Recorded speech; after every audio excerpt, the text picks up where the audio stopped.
Christmas. दुनिया का सबसे बड़ा फेस्टिवल।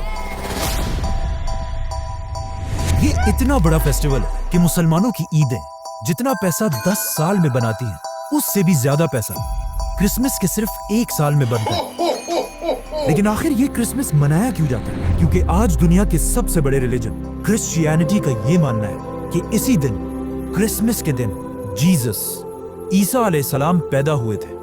लेकिन अब क्वेश्चन ये है कि अगर यही दिन 25 दिसंबर ईसा अलैहिस्सलाम की बर्थडे है, तो फिर मुसलमान इसे क्यों नहीं मनाते? क्योंकि यहाँ पर एक बहुत बड़ी कंफ्यूजन है। आज से 2000 साल पहले ईसा अलैहिस्सलाम फलस्तीन के एक छोटे से शहर में एक मिरेकल से पैदा हुए। ये वो जमाना था जब फलस्तीन में तो यहूदी आबाद थे ही, लेकिन यहाँ पर यहूदियों की हुकूमत नहीं थी।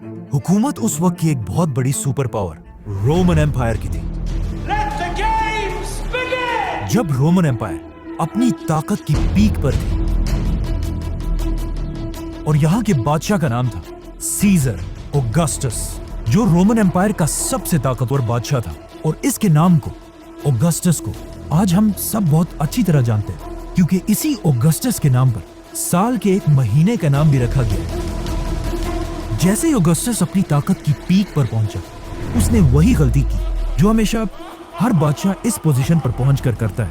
ऑगस्टस अपने आप को एक आम इंसान के बजाय एक खुदा, गॉड कहलवाने लगा और पूरे रोमन एम्पायर में लोगों से अपनी इबादत करवाने के लिए अपने नाम के टेम्पल्स बनवाए। अगर हिस्ट्री को देखा जाए, जब भी कोई शख्स इस लेवल की ताकत तक पहुंचता है, तो अल्लाह उसके गुरूर को तोड़ने के लिए बिल्कुल मूसा अलैहिस्सलाम की तरह एक माइटी प्रॉफिट भेजता है। तो इसी सीजर ऑगस्टस के दौर में ईसा अलैहिस्सलाम पैदा हुआ। ईसा अलैहिस्सलाम भी यहीं पर रोमन एम्पायर के अंडर फलस्तीन में यहूदियों के साथ बड़े हुए। लेकिन ईसा अलैहिस्सलाम बचपन से अपनी एज के बाकी सारे नॉर्मल बच्चों से बहुत ही डिफरेंट थे, क्योंकि बचपन में एक बार ईसा अलैहिस्सलाम अपनी माँ मरियम के साथ एक बाजार में घूमते घूमते कहीं गायब हो गए और काफी ढूंढने के बाद भी वो पूरे बाजार में कहीं नहीं मिले। तो आखिर उनकी माँ उन्हें ढूंढते ढूंढते यहूदियों के एक टेम्पल की तरफ गए, जहां पर उन्होंने देखा कि यंग ईसा अलैहिस्सलाम उस वक्त के बड़े यहूदी उलमा के साथ डिबेट कर रहे थे। और उनके क्वेश्चंस को सुनकर यहूदी स्कॉलर्स के चेहरे बिल्कुल गुस्से से भरे हुए थे, क्योंकि उनके सामने ऐसे क्वेश्चंस करने की अब तक किसी में जुर्रत नहीं थी। इसी तरह ईसा अलैहिस्सलाम फलस्तीन में बड़े होते गए और आगे जाकर उन्हें अल्लाह की तरफ से एक बहुत ही यूनिक पावर मिली, जिसमें वो किसी भी बीमार शख्स को सिर्फ एक उंगली के टच से बिल्कुल ठीक कर देते थे। और अपनी इस पावर को यूज करके ईसा अलैहिस्सलाम गरीब लोगों की मदद करने लगे। और जैसे जैसे लोगों को ईसा अलैहिस्सलाम की इस ताकत का पता चला, तो वो दूर दूर से ईसा अलैहिस्सलाम के पास आने लगे। और इसी तरह आहिस्ता आहिस्ता ईसा अलैहिस्सलाम की पॉपुलैरिटी पूरे फलस्तीन में फैलने लगी। आखिर ईसा अलैहिस्सलाम इतने फेमस हो गए कि वो जिस भी शहर की तरफ जाते थे, वहां के सारे लोग उन्हें वेलकम करने के लिए उस शहर से बाहर निकल आते थे। और ईसा अलैहिस्सलाम अपनी पावर से उन सब की बीमारियां दूर कर देते थे। यहाँ तक तो सब बिल्कुल ठीक था, लेकिन आहिस्ता आहिस्ता ईसा अलैहिस्सलाम अपने फॉलोअर्स को बिठाकर उनके सामने स्पीचेस करने लगे। और इन स्पीचेस में वो बार बार लोगों को ये समझाने लगे कि आज हमारे इस रिलीजन को सिर्फ और सिर्फ इन यहूदी स्कॉलर्स ने तबाह किया, जो अपने टेम्पल्स में बैठकर सिर्फ गरीब लोगों से चंदा जमा करते हैं। और सिर्फ कुछ पैसों के लिए यही स्कॉलर्स तौरात की आयत को चेंज करके अपनी मर्जी के फैसले लिखते हैं। और हर स्पीच में बार बार ईसा अलैहिस्सलाम यहूदी स्कॉलर्स को मुनाफिक कहकर पुकारने लगे। ये सब सुनने के बाद यहूदी अवाम तो ईसा अलैहिस्सलाम की इन बातों से बहुत इंस्पायर होते थे, लेकिन ईसा अलैहिस्सलाम की इन बातों से यहूदी स्कॉलर्स के धंधे खराब होने लगे, जिसकी वजह से यहूदी उलमा के दिलों में ईसा अलैहिस्सलाम के लिए सख्त नफरत पैदा हुई। और वो ये प्लानिंग करने लगे कि किसी तरह ईसा अलैहिस्सलाम को मारकर उनसे अपनी जान छुड़ा दे। लेकिन सुपर पावर रोमन एम्पायर की हुकूमत में ऐसा करना इम्पॉसिबल था। लेकिन ये सब भी बहुत जल्द बदलने वाला था, क्योंकि आहिस्ता आहिस्ता ईसा अलैहिस्सलाम फलस्तीन में इतने फेमस हो चुके थे कि वो फलस्तीन में जहां भी जाते थे, हजारों लोगों का क्राउड उन्हें देखने के लिए जमा हो जाता था। आखिर एक दिन ईसा अलैहिस्सलाम फलस्तीन के कैपिटल जेरूसलम की तरफ गए। जब लोगों को इस बात का पता चला, तो हजारों लोग उनको वेलकम करने के लिए सिटी से बाहर निकल आए और उनकी सवारी के सामने खजूर के दरख्त की शाखें फेंकने लगे, जो उस जमाने में हाईएस्ट रिस्पेक्ट दिखाने का एक तरीका था। रोमन एम्पायर के जनरल्स ये सब देखकर हैरान हो गए कि आखिर ये कौन आ रहा है जिसे लोग बिल्कुल एक बादशाह की तरह रिस्पेक्ट दे रहे हैं। नाउ ईसा अलैहिस्सलाम की ताकत को देखकर रोमन एम्पायर के जनरल्स उनसे डरने लगे और यहूदी उलमा तो उनसे पहले ही नफरत करते थे। तो अब ये दोनों मिलकर ईसा अलैहिस्सलाम को मारने की साजिश करने लगे, जिसके बाद ईसा अलैहिस्सलाम ने अपने सबसे क्लोज 11 या 12 फॉलोअर्स के साथ अपना आखिरी डिनर किया और फिर अल्लाह ने उन्हें आसमान की तरफ उठा लिया।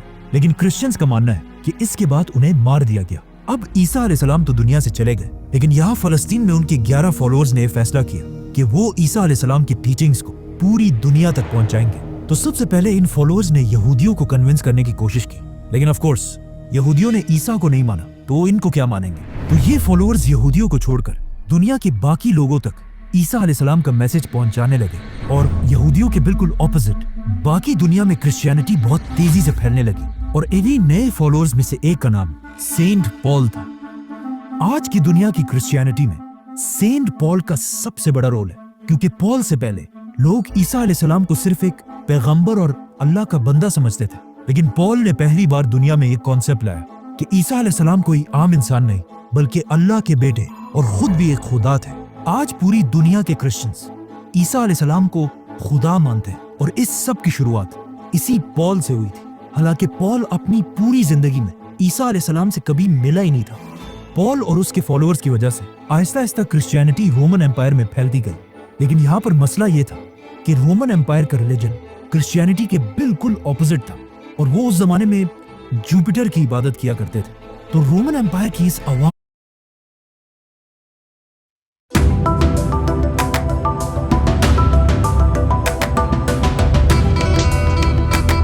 को इम्प्रेस करने के लिए उस जमाने के क्रिश्चियंस ने अपने रिलीजन में कुछ चेंजेस किए। नंबर 1, उन्होंने ईसा अलैहिस्सलाम के नाम को चेंज करके एक कॉमन रोमन नाम रखा जो आज इंग्लिश में जीसस बन चुका है। नंबर 2, रोमन एम्पायर के लोग ज्यादातर यूरोपियंस थे, मतलब बिल्कुल गोरे थे, और ईसा अलैहिस्सलाम फलस्तीन के होने की वजह से थोड़े ब्राउनिश थे और उस जमाने के व्हाइट लोग अपने आप को बाकियों से बहुत ऊपर समझते थे। तो अब इन्हें इम्प्रेस करने के लिए उस जमाने के क्रिश्चियंस ने जीसस की पेंटिंग्स बनाना शुरू की, जिसमें जीसस को बिल्कुल यूरोपियंस की तरह व्हाइट दिखाया गया। मतलब ये दुनिया में आज जीसस की सबसे पुरानी पेंटिंग है। जीसस की यही पेंटिंग्स आज दुनिया की सबसे फेमस पेंटिंग्स हैं, क्योंकि आज से कुछ ही साल पहले जीसस की ही एक पेंटिंग दुनिया में सबसे महंगी बेची गई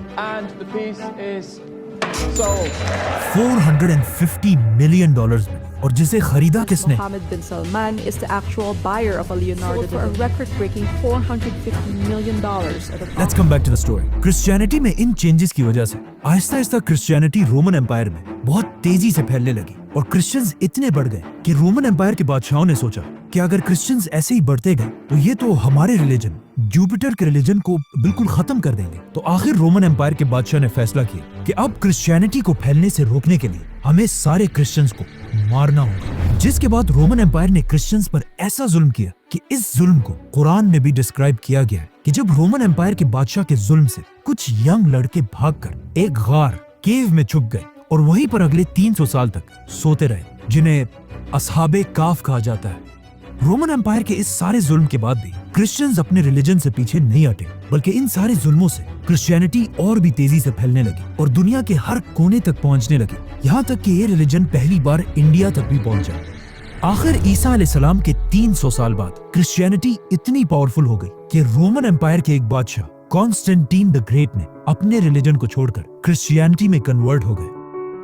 तो अब जब बादशाह ही क्रिश्चियन बन गया तो रोमन एम्पायर के सारे हालात बिल्कुल बदल गए और अब तक जो जुल्म क्रिश्चियंस पर किया जाता था उससे भी ज्यादा जुल्म जुपिटर के रिलीजन के फॉलोअर्स पर किया जाने लगा, क्योंकि उस जमाने का रूल था कि जो रिलीजन बादशाह का होगा वही पब्लिक का भी होगा। तो अब रोमन एम्पायर अपने पुराने रिलीजन को जबरदस्ती दुनिया से खत्म करने लगे, लेकिन ये भी कोई आसान काम नहीं था, क्योंकि जुपिटर को मानने वाले भी इतनी आसानी से अपना रिलीजन छोड़ने वाले नहीं थे। तो अब यहाँ पर अगेन रोमन एम्पायर ने क्रिश्चियनिटी को दोबारा बदलने की कोशिश की और अपने पुराने और नए रिलीजन को एक दूसरे के साथ मिक्स करने लगे, और यहीं से पहली बार क्रिसमस का कॉन्सेप्ट आया। जैसे कि रोमन एम्पायर के रिलीजन में हर साल दिसंबर में अपना सबसे बड़ा फेस्टिवल सैटर्नेलिया मनाते थे, जिसमें वो अपने खुदा सैटर्न की इबादत करते थे। और उनके इस फेस्टिवल में एक चीज सबसे इंपॉर्टेंट थी पाइन ट्रीज, क्योंकि दिसंबर में यूरोप की सर्दी की वजह से सारे दरख्त बिल्कुल सूख जाते थे और सिर्फ पाइन ट्री अपनी जगह पर मजबूती से खड़ी रहती थी, जिसे वो एक बहुत ही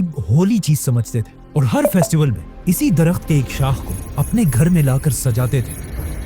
तो अब रोमन एम्पायर ने अपनी पूरी सल्तनत को एक रिलीजन में जमा करने के लिए अपने पुराने रिलीजन से फेस्टिवल्स उठाए और अपने नए रिलीजन से जीसस क्राइस्ट और इन दोनों को मिला दिया और कहा कि जीसस क्राइस्ट दिसंबर के महीने के आखिर में पैदा हुए थे। और सारे क्रिश्चियंस को हुक्म दिया कि इस दिन को 25 दिसंबर को बिल्कुल पुराने रिलीजन की तरह जीसस क्राइस्ट की बर्थडे मानकर सेलिब्रेट किया जाए। और इसी तरह इन दोनों रिलीजन्स को मर्ज करने के बाद अब पूरी रोमन एम्पायर क्रिश्चियनिटी में कन्वर्ट हो गई। लेकिन आज दुनिया का कोई मुसलमान भी इस दिन को सही नहीं मानता और कुरान में भी ईसा अलैहिस्सलाम की पैदाइश की स्टोरी बिल्कुल ऑपोजिट है। क्योंकि कुरान में है कि जब ईसा अलैहिस्सलाम पैदा हो रहे थे तो उनकी माँ मरियम के पास सिर्फ एक खजूर का दरख्त था, जिस पर उन्हें हुक्म दिया गया कि घबराओ मत और इस खजूर के दरख्त को हिलाओ ताकि इससे तुम्हारे लिए ताजा खजूर गिर सके और तुम्हें ताकत मिले। खजूर का दरख्त। अब मसला ये है कि दरख्त पर खजूर तभी बनते हैं जब सख्त गर्मी का मौसम हो, which means according to Quran ईसा अलैहिस्सलाम की पैदाइश जरूर गर्मी के महीनों में हुई होगी और दिसंबर का तो कोई सवाल ही पैदा नहीं होता। और ये सिर्फ कुरान में ही नहीं बल्कि क्रिश्चियंस भी ये मानते हैं कि उन्हें ईसा अलैहिस्सलाम की पैदाइश के सही दिन का पता नहीं है। जो भी हो, अब पूरी रोमन एम्पायर क्रिश्चियनिटी में कन्वर्ट हो चुकी थी और जैसे ही रोमन एम्पायर के लोग क्रिश्चियंस बने, ये वही टाइम था जब अल्लाह ने असहाबे काफ को अपनी लंबी नींद से उठाया और उन्होंने उठकर एक दूसरे से पूछा कि हम ज्यादा से ज्यादा कितने वक्त तक सोए होंगे। तो उनमें से एक ने कहा कि 1 या आधा दिन। लेकिन जब वो बाहर निकले उन्हें पता चला कि यहाँ तो सब कुछ बिल्कुल बदल चुका है। इसके बाद क्रिश्चियनिटी दुनिया का सबसे बड़ा रिलीजन बना और आने वाले वक्तों में Roman empire, British empire, Spanish empire की वजह से आज तक क्रिश्चियनिटी दुनिया का सबसे बड़ा रिलीजन है। और क्रिसमस दुनिया का सबसे बड़ा फेस्टिवल जिसमें हर साल पूरी दुनिया से लोग $1 ट्रिलियन से भी ज्यादा पैसा खर्च करते हैं, जो हर साल के ईद से 10 गुना ज्यादा पैसा है। लेकिन ये हमेशा से ऐसा नहीं था। क्रिसमस पहले के जमाने में सिर्फ एक छोटा सा फेस्टिवल था जिसमें लोग चर्च में जमा होकर अल्लाह और ईसा अलैहिस्सलाम को याद किया करते थे। लेकिन आहिस्ता आहिस्ता लोग इस सब से बोर होने लगे। तो अब लोगों को दोबारा क्रिसमस की तरफ अट्रैक्ट करने के लिए कुछ लोगों ने क्रिसमस के इस फेस्टिवल में नई चीजें ऐड की, जैसे कि म्यूजिक, गाना, शराब। और क्रिसमस के इस फेस्टिवल में जो सबसे बड़ा एडिशन किया गया वो था सेंटा क्लॉज, जो पुराने जमाने में एक real Christian scholar saint Nicholas थे, जो अपनी जेनरोसिटी की वजह से पूरे क्रिश्चियंस में मशहूर थे। आज से 150 साल पहले जब पहली बार सेंटा क्लॉज को इंट्रोड्यूस कराया गया तो वो ज्यादातर ग्रीन या ब्लू कपड़े पहनकर बच्चों को गिफ्ट्स दिया करते थे। लेकिन ऐसा ऐसा कोका कोला सेंटा क्लॉज को अपने एड्स में यूज करने लगा और इसके कपड़ों को ग्रीन कलर से बदलकर बिल्कुल अपने बॉटल्स की तरह रेड और व्हाइट बना दिया। आज क्रिसमस पूरी दुनिया का सबसे बड़ा फेस्टिवल है, जो सिर्फ क्रिश्चियन कंट्रीज में नहीं बल्कि चाइना और इंडिया जैसी बड़ी कंट्रीज में भी मनाया जाता है, जिसकी वजह से क्रिसमस के फेस्टिवल में पूरी दुनिया से $1 ट्रिलियन से भी ज्यादा का बिजनेस होता है। और ये $1 ट्रिलियन इतना ज्यादा पैसा है कि अगर मुसलमानों की 10 साल की ईदों को भी मिला दिया जाए तब भी वो 1 साल के क्रिसमस से कम बनते हैं।